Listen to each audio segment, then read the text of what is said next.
Hello everyone, welcome to this channel. ఇంతకు ముందు ఒక 20 ఏళ్ల క్రితం చాలా సంఘటనలు జరుగుతూ ఉండేవి సినిమాల విడుదల సందర్భంగా. అంటే తొక్కిస్లాట్లో చనిపోయాడని, బ్యానర్స్ కడుతూ చనిపోయారని, లేదా రకరకాల కారణాల వల్ల చనిపోయారనే విషయం అంతకుముందు బాగా మనం వింటూ చదువుతూ ఉండేవాళ్ళం. కానీ ఈ మధ్య కొంచెం తగ్గిందిలే అనుకుంటే ఇప్పుడు పుష్ప రిలీజ్ సందర్భంగా ఒక సంఘటన జరిగింది. అది చాలా దురదృష్టకరమైన సంఘటన. హైదరాబాద్లోని ఆర్టీసీ క్రాస్ రోడ్స్లో ఉన్నటువంటి సంధ్యా థియేటర్లో జరిగిన సంఘటనకి ఎవరిది తప్పు ఎవరిది ఒప్పు, ఈ సంఘటనకి ఎవరు బాధ్యత వహించాలి అనే దానికంటే కూడా ఇంతకు ముందంటే ఈ థియేటర్ ఒకటే సోర్స్ ఆఫ్ ఎంటర్టైన్మెంట్. అప్పుడు అలాంటి సంఘటనలు జరిగినాయి అంటే అప్పుడు కూడా జరగకూడదు, కానీ జరిగినాయి అంటే మనం ఆలోచించవచ్చు.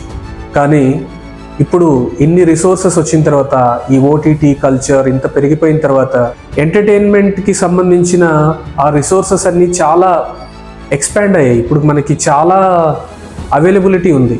ఇంత ఉన్నా కూడా ఇలాంటి సంఘటనలు జరగడం అనేది నిజంగా దురదృష్టకరం. మామూలుగా రేపు సినిమా విడుదలంటే ఈరోజు ప్రివ్యూ షోకి, అది కూడా 9:30 సమయంలో చిన్నపిల్లల్ని తీసుకొని, ఇంట్లో ఉన్న ఆడవాళ్ళని తీసుకొని ప్రివ్యూ షోకి రావడంలో ఉద్దేశం ఏంటో నిజంగా నాకైతే అర్థం కావట్లేదు. మీకేమైనా అర్థమైతే చెప్పండి.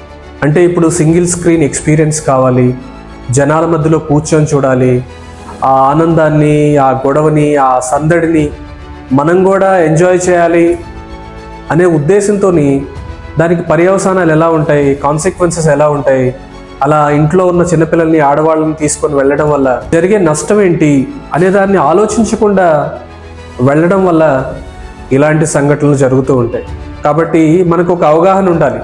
అంటే ఎప్పుడు సినిమా చూడాలి, ఎలా సినిమా చూడాలి, ఎప్పుడు మనం సినిమాకి వెళ్ళాలి, ఎప్పుడు మన ఫ్యామిలీతో సినిమాకి వెళ్ళాలి, ఎప్పుడు ఆడవాళ్ళని తీసుకొని సినిమాకి వెళ్ళాలి, ఎలాంటి వాటిని అవాయిడ్ చేయాలనే ఒక కామన్ సెన్స్ని మనం ఇక్కడ వాడకపోతే ఇలాంటి సంఘటనలకు ఖచ్చితంగా ప్రతి ఒక్కరూ బాధ్యత వహించాల్సిన అవసరం ఉంది. ప్రతి ఒక్కరూ బాధ్యులం అవ్వాల్సిన అవసరం ఉంది. మల్టీప్లెక్స్లకు వెళ్ళకపోవడం కారణం అక్కడ ఏదో టికెట్ కాస్ట్ ఎక్కువ ఉంటుంది అని కాకుండా, ఇలాంటి థియేటర్స్కి వెళ్తే జనాల సందడి ఎక్కువ ఉంటుంది, గొడవ ఎక్కువ ఉంటుంది, దాన్ని ఎంజాయ్ చేయాలి.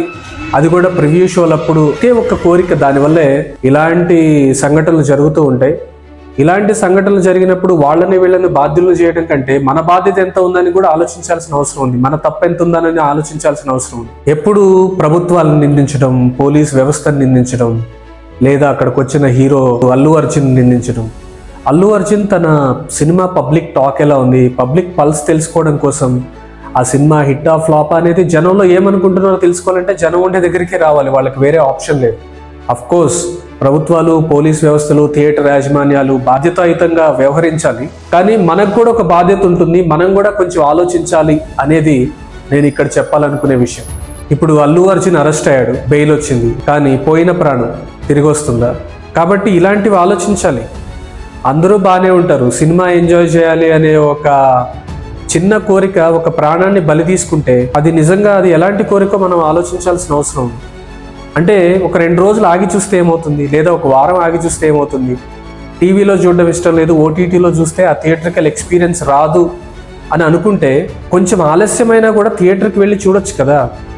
ఆ సినిమా రిలీజ్ అయ్యే ముందే చూడాలి అనే అలాంటి కోరికలు ఏంటో, అంత ఎక్స్ట్రీమ్ థాట్ ప్రాసెస్ అందరికి ఎందుకు ఉంటుందో నిజంగా ప్రతి ఒక్కరు ఆలోచించాలి.